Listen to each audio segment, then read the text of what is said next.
ایک مرتبہ ایک شخص حضرت علی رضی اللہ تعالیٰ عنہ کی خدمت میں حاضر ہوا اور عرض کی کہ یا علی رضی اللہ تعالیٰ عنہ، وہ بدترین گناہوں کے بارے میں بتائیں جو انسان کے رزق اور عزت کو ختم کر دیتے ہیں اور دنیا اور آخرت میں ذلیل و رسوائی کا سبب بنتے ہیں۔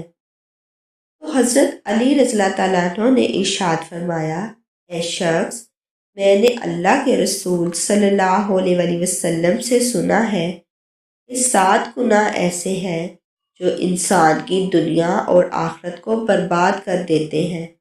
اگر کوئی چاہتا ہے کہ اس پر زمانے کی مشکلات نہ آئیں اور اللہ تعالیٰ کا خاص کرم اس پر رہے تو کبھی بھی یہ 7 گناہ نہ کرنا۔ آپ سے گزارش ہے کہ ویڈیو کو آخر تک دیکھیں اور ثواب کی نیت سے شیئر کریں۔ جزاک اللہ خیر۔ پہلا گناہ، اللہ تعالیٰ کے ساتھ کسی کو شریک کرنا ہے۔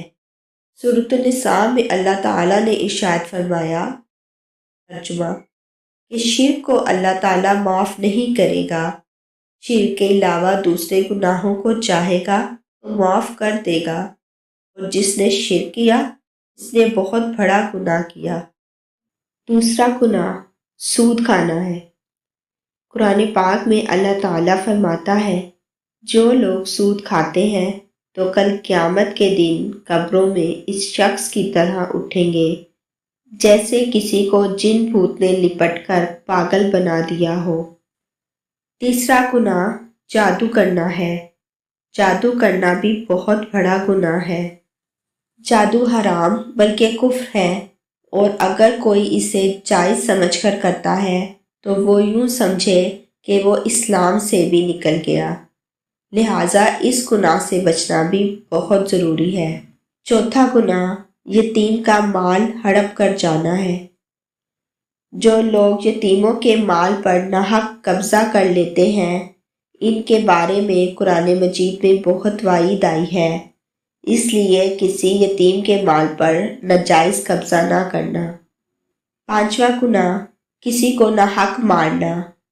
حضرت ابو امامہ روایت کرتے ہیں کہ نبی اکرم صلی اللہ علیہ وآلہ وسلم نے ارشاد فرمایا، جس شخص نے کسی مسلمان کی پیٹھ کو ننگا کر کے ناحق مارا، وہ اللہ تعالیٰ سے اس حال میں ملے گا کہ اللہ تعالیٰ اس پر ناراض ہوں گے۔ چھٹا گناہ نیک عورت پر تہمت لگانا ہے۔ سورۃ النور میں اللہ تعالیٰ نے ارشاد فرمایا، ترجمہ، اور جو لوگ پاک دامن عورتوں پر بدکاری کی تہمت لگائیں اور اس پر 4 گواہ نہ لائیں تو ان کو 80 کوڑے مارو اور کبھی ان کی شہادت قبول نہ کرو، اور یہی بدکار لوگ ہیں۔ ساتواں گناہ میدان جہاد سے بھاگ جانا ہے۔ جو لوگ جہاد کے میدان سے ڈر کر بھاگ جاتے ہیں انہیں مرتد کہا جاتا ہے، یعنی دین سے پھر جانا۔ ان کے لیے بھی بہت وعید آئی ہے۔ اگر کسی انسان سے ان گناہوں میں سے کوئی ایک بھی سرزد ہو گیا ہو تو اسے چاہیے کہ فوراً اللہ تعالیٰ سے توبہ کر لے، کیونکہ ندامت اور توبہ کا ایک آنسو اس مقام پر لے جاتا ہے جہاں پہنچنے کے لیے برسوں کی محنت اور عبادت درکار ہوتی ہے۔